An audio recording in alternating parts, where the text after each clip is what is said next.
हा प्रकार लोकशाहीला काळिमा फासणारा अरुण सोनवणे। भारताचे सरन्यायाधीश भूषण गवई यांच्यावर सर्वोच्च न्यायालयात झालेल्या हल्ल्याच्या निषेधार्थ आज ऐतिहासिक दसरा चौकात वंचित बहुजन आघाडीच्या वतीनं मूक आंदोलन करण्यात आलं। सरन्यायाधीश भूषण गवई यांच्यावर हल्ला करणाऱ्या राकेश किशोर या वकिलावर कठोर कारवाई करण्यात यावी या मागणीचं निवेदन वंचित बहुजन आघाडी पक्षाच्या वतीनं जिल्हाधिकारी अमोल येडगे यांना देण्यात आलं। यानंतर कोल्हापूर महानगर अध्यक्ष अरुण सोनवणे म्हणाले, आपल्या भारत देशामध्ये जो प्रकार घडलेला आहे, आपल्या सर्वोच्च न्यायालयाचे सरन्यायाधीश माननीय भूषण गवई साहेब यांच्यावर जो बूटफेक जे प्रकरण झालेलं आहे, तर हे जे केलेल्या ज्या वकिलाला आहे त्याला अगदी कडकमधली कडक कारवाई त्यांच्यावर झाली पाहिजे। कारण त्याने जो प्रकार जो केला हे अगदी घृणास्पद आणि हा लोकशाहीला काळिमा फासण्यासारखा आहे।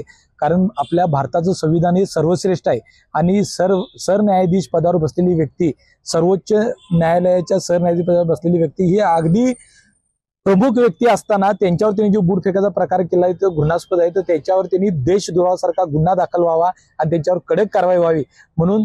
तसेच आज आम्ही आत्मक्लेश आंदोलन केलेलं आहे की एक दलित समाजाची व्यक्ती जर सरन्यायाधीश झाल्या म्हणून त्याचा त्यांना राग आहे का? तर अशा शब्दात कुठे तर आम्हीच कमी पडतोय का? की म्हणून आम्ही आपल्या भारत देशात या जागृत करण्यासाठी आज आम्ही आत्मक्लेश आंदोलन केलेलं आहे की आत्मक्लेश मूक आंदोलन करून आम्ही यातनं एक समाजाला संदेश देत आहोत की आपण सर्वजण एकवटलं पाहिजे। कारण जर आज यांनी सरन्यायाधीशांच्यावर बूट फेकायला थांबले नाहीत तर उद्या सामान्य जनतेचं काय? तर याच्यावर कडक कारवाई झाली पाहिजे, हीच आमची वंचित बहुजन आघाडी म्हणून आमची मागणी आहे। यावेळी सुमित कांबळे, जे.के. गायकवाड, आकाश कांबळे, संजय गुदगे, अमित नागटिळे, सचिन कांबळे, दीपक कांबळे, प्रवीण बनसोडे, संभाजी कागलकर, शिवाजी परळीकर, संग्राम कांबळे यांच्यासह आदी पदाधिकारी उपस्थित होते। माझा महाराष्ट्र न्यूजसाठी कॅमेरामन नाज अत्तारसह अमृता बुगले, कोल्हापूर।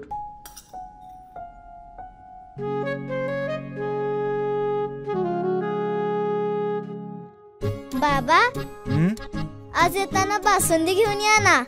अगं, कालच आपण आईचा वाढदिवस होता म्हणून आणली होती ना। ऐकलं, गोकुळची बासुंदी पुन्हा खावीशी वाटतेय। खरं सांगू, मलाही खावीशी वाटतेय। पुन्हा पुन्हा खावीशी वाटणारी गोकुळ बासुंदी।